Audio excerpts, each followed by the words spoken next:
ಪ್ರೀತಿಯ ಸಹೋದರ ಸಹೋದರಿಯರಿಗೆ ನಮ್ಮ ಕರ್ತನಾದ ಯೇಸುವಿನ ನಾಮದಲ್ಲಿ ವಂದನೆಗಳನ್ನು ಹೇಳುತ್ತೇವೆ.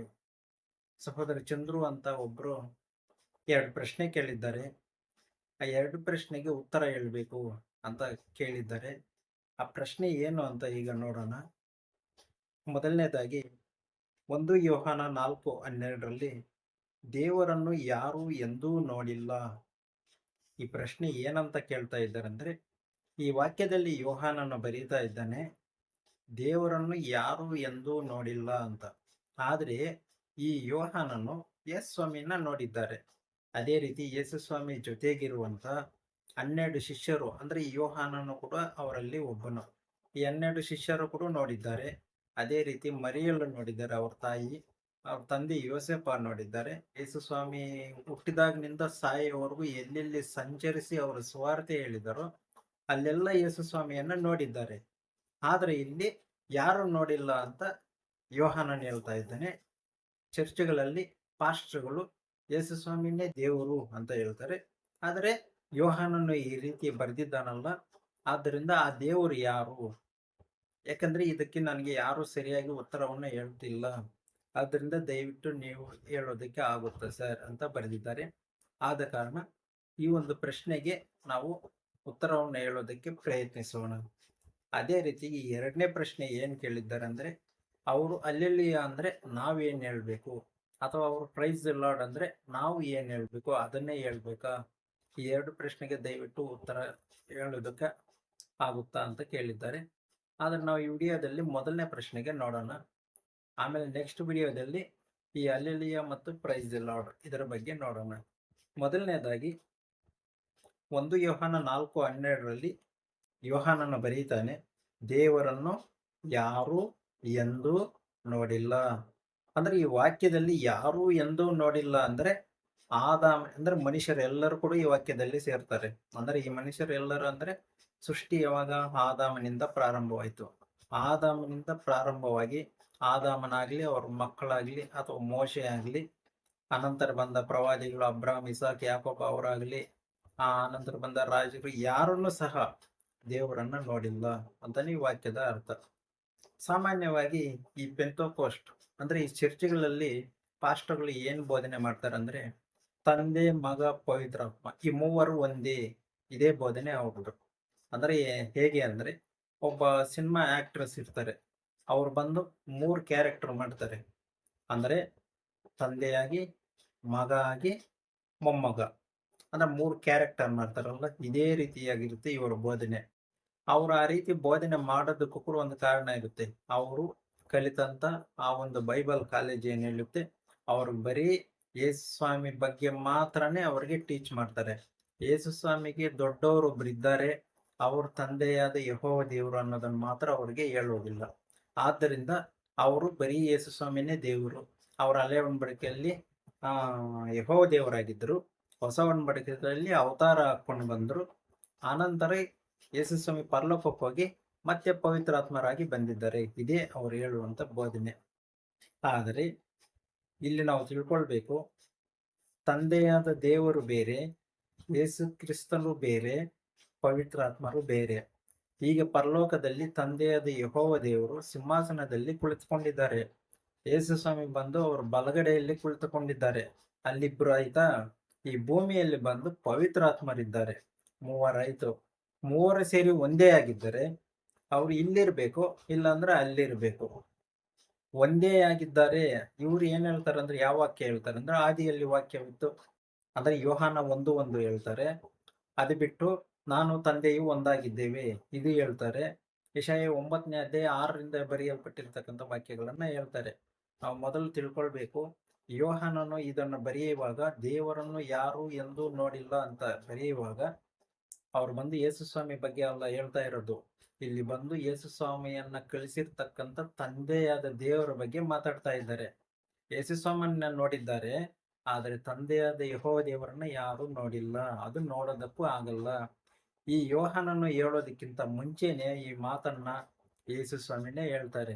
ಎಲ್ಲಿ? ಯೋಹಾನನು ಬರೆದ ಸುವಾರ್ತೆ 5ನೇ ಅಧ್ಯಾಯ 37ನೇ ವಚನದಲ್ಲಿ ನಾವು ನೋಡಬಹುದು. ನೀವು ಎಂದಾದರೂ ಆತನ ಸ್ವರವನ್ನಾಗಲಿ ಆತನ ರೂಪವನ್ನಾಗ್ಲಿ ನೋಡಿದ್ದು ಇಲ್ಲ ಅಂತ ಹೇಳ್ತಾರೆ. ಅದಕ್ಕೆ ಅರ್ಥ ಏನು? ಆತನ ಸ್ವರವನ್ನ ಅಂದ್ರೆ ಯೆಹೋವ ದೇವರು ಮಾತಾಡಿರ್ತಕ್ಕಂಥ ಆ ಶಬ್ದವನ್ನಾಗಲಿ ಅಥವಾ ಆ ರೂಪವನ್ನಾಗಲಿ ನೀವು ನೋಡಿಲ್ಲ ಅಂತ.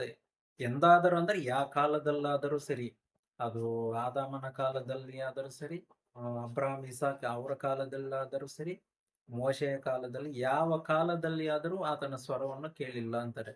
ಮತ್ತೆ ಯೇಸು ಸ್ವಾಮಿಯಲ್ಲಿರ್ತಕ್ಕಂಥ ಈ ಮಾತನ್ನೇ ಯೋಹಾನನು ಕೂಡ ಹೇಳಿದ್ದಾನೆ.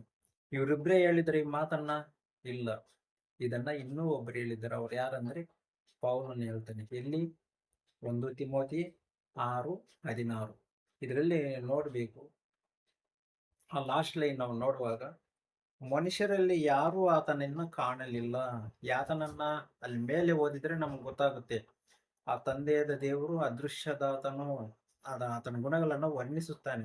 ವರ್ಣಿಸಿಬಿಟ್ಟು ಕೆಳಗಡೆ ಬರೀತಾನೆ, ಮನುಷ್ಯರಲ್ಲಿ ಯಾರೂ ಆತನನ್ನ ಕಾಣಲಿಲ್ಲ. ಮನುಷ್ಯರಲ್ಲಿ ಅಂದ್ರೆ ಆದಾಮನಿಂದ ಹಿಡಿದು ಈ ಪತ್ರಿಕೆಯನ್ನು ಬರೀತಾ ಇರ್ತಕ್ಕಂಥ ಪೌಲನ ಕಾಲದವರೆಗೂ ಎಷ್ಟು ಜನ ಮಾನವರು ಹುಟ್ಟಿದರೋ ಅವರಲ್ಲಿ ಯಾರನ್ನು ದೇವರನ್ನು ನೋಡಲಿಲ್ಲ. ಯಾಕಂದ್ರೆ ನಾವು ಓದೋದು ಮಾತ್ರ ಅಲ್ಲ, ಅದನ್ನ ಧ್ಯಾನ ಮಾಡಬೇಕು. ಅಲ್ಲಿ ಭೂತಕಾಲದಲ್ಲಿ ಬರೀತಾ ಇದ್ದಾನೆ, ಮನುಷ್ಯರಲ್ಲಿ ಯಾರು ಆತನನ್ನು ಕಾಣಲಿಲ್ಲ, ಯಾರು ಕಾಣಲಾರರು. ಅದು ಭವಿಷ್ಯತ್ ಕಾಲ. ಅಂದ್ರೆ ಈ ಪತ್ರಿಕೆಯನ್ನು ಬರೆಯುವಾಗ 1ನೇ ಶತಮಾನದಲ್ಲಿ ಪೌಲನು ಬರೆದಿದ್ದಾನೆ. ಆ 1ನೇ ಶತಮಾನದವರೆಗೂ ಯಾರು ನೋಡಲಿಲ್ಲ. ಇನ್ನು ಮುಂದೆ ಎಷ್ಟು ಶತಮಾನಗಳಾದ್ರೂ ಯಾರು ಆತನನ್ನ ನೋಡೋದಕ್ಕೆ ಸಾಧ್ಯ ಇಲ್ಲ ಅಂತಾರೆ. ಯಾಕೆ ನೋಡೋದಕ್ಕೆ ಸಾಧ್ಯ ಇಲ್ಲ? ಈ ಪ್ರಶ್ನೆ ನಾವು ಕೇಳ್ಕೊಳ್ಬೇಕು. ಯಾಕೆಂದರೆ ಯೇಸು ಸ್ವಾಮಿನೇ ಹೇಳ್ತಾರೆ, ಯೋಹಾನನು ಬರೆದ ಸುವಾರ್ತೆಯಲ್ಲಿ 4ನೇ ಅಧ್ಯಾಯ 24ನೇ ವಚನದಲ್ಲಿ ಹೇಳ್ತಾರೆ, ದೇವರು ಆತ್ಮಸ್ವರೂಪನು ಅಂತ. ದೇವರು ಆತ್ಮಸ್ವರೂಪನು ಅಂತ ಹೇಳ್ತಾರೆ. ಆತ್ಮಸ್ವರೂಪನ ಅಂದರೇನು? ಆತ್ಮ ಅಂದರೆ ಏನು? ಶಕ್ತಿ.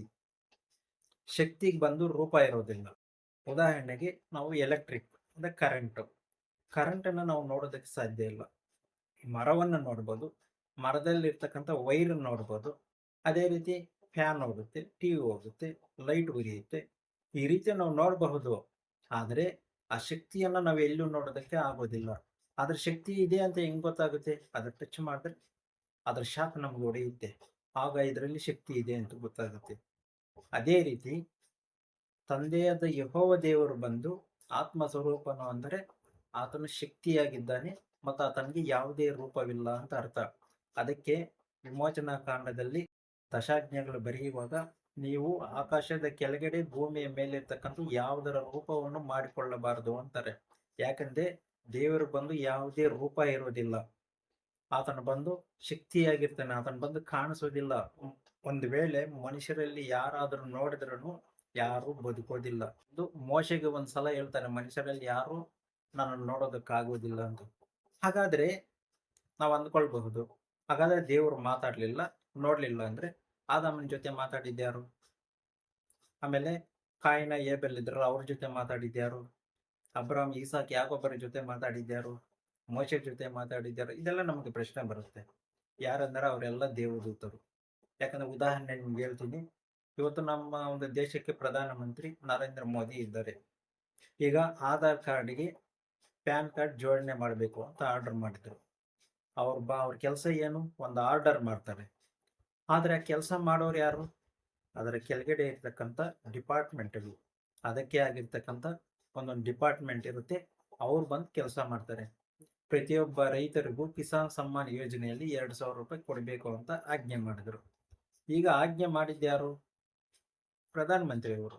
ಈಗ ಪ್ರಧಾನಮಂತ್ರಿಯವರು ನೇರವಾಗಿ ಬಂದು ಎಲ್ಲರ ಮನೆಗೆ ಕೊಡ್ತಾರ? ಇಲ್ಲ. ಯಾಕೆಂದರೆ ಅದರ ಕೆಳಗಡೆ ಇರ್ತಕ್ಕಂಥ ಆ ಒಂದು ಡಿಪಾರ್ಟ್ಮೆಂಟ್ ಏನಿದೆ, ಅವರು ಬಂದು ಪ್ರತಿಯೊಬ್ಬೊಬ್ಬರಿಗೆ ತಲುಪುವ ಹಾಗೆ ಅವ್ರು ಮಾಡ್ತಾರೆ.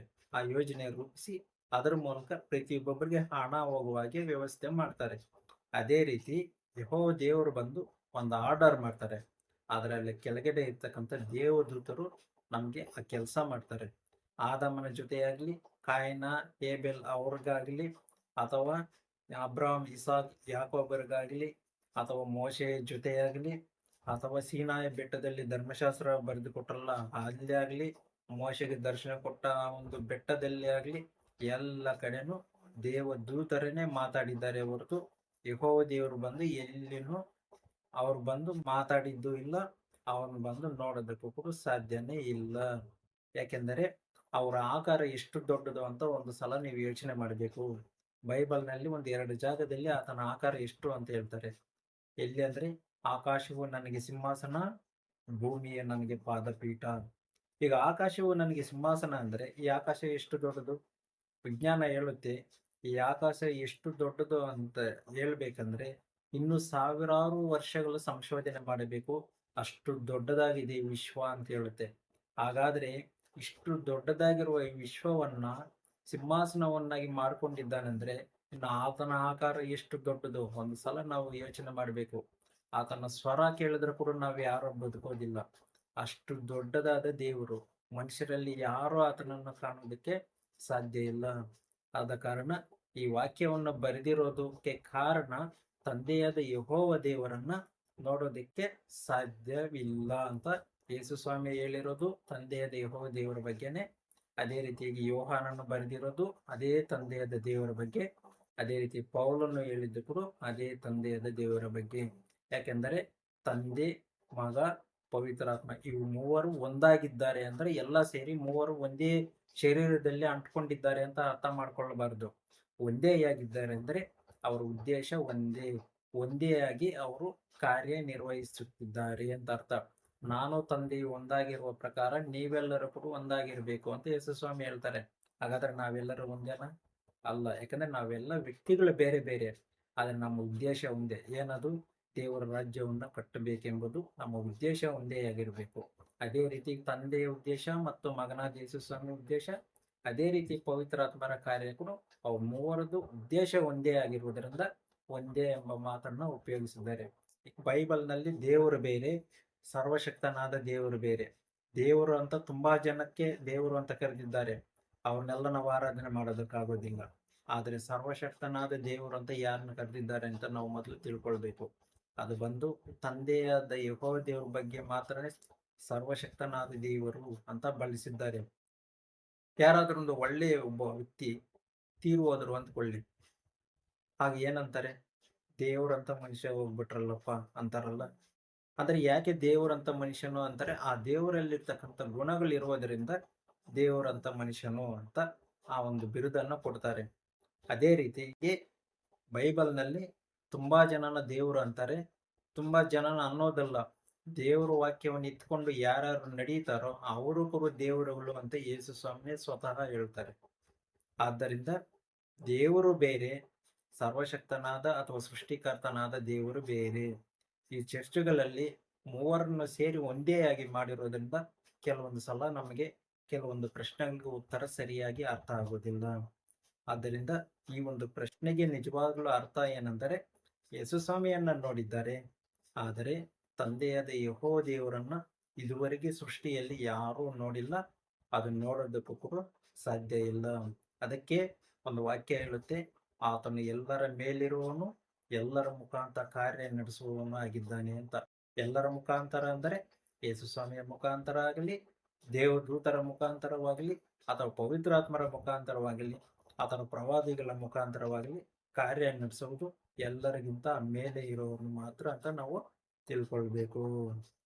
ಅದಕ್ಕೆ ಯೇಸು ಸ್ವಾಮಿ ಹೇಳ್ತಾರೆ, ಯೋಹಾನನು ಬರೆದ ಸುವಾರ್ತೆ 5:24 ಏನ್ ಹೇಳ್ತಾರೆ ಅಂದ್ರೆ, ನನ್ನ ವಾಕ್ಯವನ್ನು ಕೇಳಿ ನನ್ನನ್ನು ಕಲಿಸಿಕೊಟ್ಟಿರುವ ಆತನನ್ನು ನಂಬುವವನು ನಿತ್ಯ ಜೀವವನ್ನು ಹೊಂದಿದ್ದಾನೆ, ಅವನು ತೀರ್ಪಿಗೆ ಗುರಿಯಾಗುವುದಿಲ್ಲ ಅಂತ ಹೇಳ್ತಾರೆ.